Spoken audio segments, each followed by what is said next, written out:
Hi cinema fail అయితే ఇంతకు ముందు రోజుల్లో కొత్త గొప్ప నష్టం ఉండట్లేదు. భారీ మొత్తంలో నష్టాలు వస్తున్నాయి.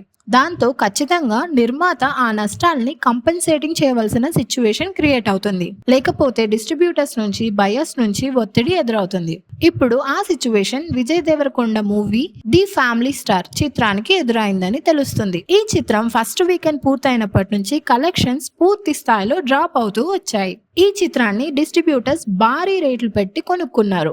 ఈ క్రమంలో రీసెంట్ గా డిస్ట్రిబ్యూటర్స్ నిర్మాత దిల్ రాజు ని కలిసి తమకు కంపెన్సేటింగ్ చేయమని డిమాండ్ చేసినట్లు తెలుస్తుంది. దాంతో ఆ నష్టాలు తాను క్లియర్ చేస్తానని నిర్మాత దిల్ రాజు వారికి మాట ఇచ్చారని ట్రేడ్ సర్కిల్స్ లో తెలుస్తుంది. విజయ్ దేవరకొండ ఇప్పటికే తన షేర్ అమౌంట్ ని ఇచ్చారని, పరశురామ్ షేర్ విషయమై ఇంకా క్లారిటీ రావాల్సి ఉంది. ఫ్యామిలీ స్టార్ సినిమాకి 41,20,00,000 థియేట్రికల్ బిజినెస్ జరిగింది.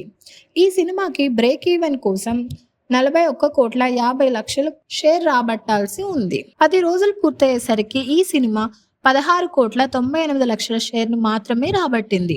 ట్రేడ్ టాక్ ప్రకారం అన్ని లెక్కలు వేసుకుంటే 10 కోట్లకు పైగా నష్టం వచ్చిందని చెప్పుకుంటున్నారు. నిర్మాత దిల్ రాజు సైతం ప్రమోషన్స్ ని ఆపేశారు. దాంతో శ్రీరామనవమితో పాటు లాంగ్ వీకెండ్ వచ్చిన ఎగ్జిబిటర్లు ఈ సినిమాపై హోప్ పెట్టుకోలేదు. ఈ సినిమా కన్నా ముందు రిలీజ్ అయిన డీజే టిల్లు స్క్వేర్ వసూళ్లు మెరుగ్గా ఉండటం ఇక్కడ గమనించదగ్గ విషయం. లైగర్తో తీవ్ర విమర్శలు ఎదుర్కొన్నాడు మన విజయ్. ఆ తర్వాత ఖుషీ సినిమాతో కొంత తేరుకున్నప్పటికీ అతడు ఆశించిన విజయాన్ని మాత్రం ఖుషీ అందించలేకపోయింది. అందుకే ఫ్యామిలీ స్టార్ గౌతమ్ తిన్ననూరి సినిమాపై ఆశలు పెట్టుకున్నాడు. ఫ్యామిలీ స్టార్ కూడా దెబ్బ కొట్టడంతో గౌతమ్ మీదే పూర్తిగా డిపెండ్ అయ్యాడు మన విజయ్ దేవరకొండ. దీనిపైన మీ కమెంట్స్ ఏంటో తెలియజేయండి.